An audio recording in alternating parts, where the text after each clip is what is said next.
کلام مقدس نئے عہد نامہ میں سے تموتھیوس کے نام پولس رسول کا دوسرا خط اور اس کا چوتھا اور آخری باب۔ خدا اور مسیح یسوع کو جو زندوں اور مردوں کی عدالت کرے گا گواہ کر کے اور اس کے ظہور اور بادشاہی کو یاد دلا کر، میں تجھے تاکید کرتا ہوں کہ تو کلام کی منادی کر، وقت اور بے وقت مستعد رہ، ہر طرح کے تحمل اور تعلیم کے ساتھ سمجھا دے اور ملامت اور نصیحت کر، کیونکہ ایسا وقت آئے گا کہ لوگ صحیح تعلیم کی برداشت نہ کریں گے، بلکہ کانوں کی کھجلی کے باعث اپنی اپنی خواہشوں کے موافق بہت سے استاد بنا لیں گے، اور اپنے کانوں کو حق کی طرف سے پھیر کر کہانیوں پر متوجہ ہوں گے۔ مگر تو سب باتوں میں ہوشیار رہ، دکھ اٹھا، بشارت کا کام انجام دے، اپنی خدمت کو پورا کر، کیونکہ میں اب قربان ہو رہا ہوں اور میرے کوچ کا وقت آ پہنچا ہے۔ میں اچھی کشتی لڑ چکا، میں نے دوڑ کو ختم کر لیا، میں نے ایمان کو محفوظ رکھا۔ آئندہ کے لیے میرے واسطے راست بازی کا وہ تاج رکھا ہوا ہے جو عادل منصف یعنی خداوند مجھے اس وقت دے گا، اور صرف مجھے ہی نہیں بلکہ ان سب کو بھی جو اس کے ظہور کے آرزو مند ہوں۔ شخصی باتیں، میرے پاس جلد آنے کی کوشش کر، کیونکہ دیماس نے اس موجودہ جہان کو پسند کر کے مجھے چھوڑ دیا اور تسلونیکے کو چلا گیا، اور کرسکینوس گلیتیا کو اور تیتس دلمتیا کو۔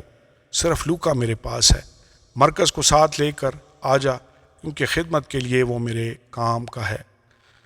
تخیکس کو میں نے افسس بھیج دیا ہے، جو چوغا میں ترواس میں کرپس کے ہاں چھوڑ آیا ہوں۔ جب تو آئے تو وہ اور کتابیں خاص کر رکھ کے تو مار لیتا آئیو۔ سکندر ٹھٹھیرے نے مجھ سے بہت برائیاں کیں، خداوند اسے اس کے کاموں کے موافق بدلہ دے گا۔ اس سے تو بھی خبردار رہ، کیونکہ اس نے ہماری باتوں کی بڑی مخالفت کی۔ میری پہلی جواب دہی کے وقت کسی نے میرا ساتھ نہ دیا، بلکہ سب نے مجھے چھوڑ دیا۔ کاش کہ انہیں اس کا حساب دینا نہ پڑے، مگر خداوند میرا مددگار تھا، اور اس نے مجھے طاقت بخشی تاکہ میری معرفت پیغام کی پوری منادی ہو جائے اور سب غیر قومیں سن لیں، اور میں شیر کے منہ سے چھڑایا گیا۔ خداوند مجھے ہر ایک برے کام سے چھڑائے گا اور اپنی آسمانی بادشاہی میں صحیح سلامت پہنچا دے گا۔ اس کی تمجید عبدالآباد ہوتی رہے، آمین۔ اختتامیہ سلام پرسکا اور ایکویلا سے اور انیسفرس کے خاندان سے سلام کہہ۔ اراسطس کرنتھس میں رہا، اور ترفمس کو میں نے میلیتس میں بیمار چھوڑا۔ جاڑوں سے پہلے میرے پاس آ جانے کی کوشش کر۔ یوبولوس اور پودینوس اور لینوس اور کلودیا اور سب بھائی تجھے سلام کہتے ہیں۔ خداوند تیری روح کے ساتھ رہے، تم پر فضل ہوتا رہے، آمین اور آمین۔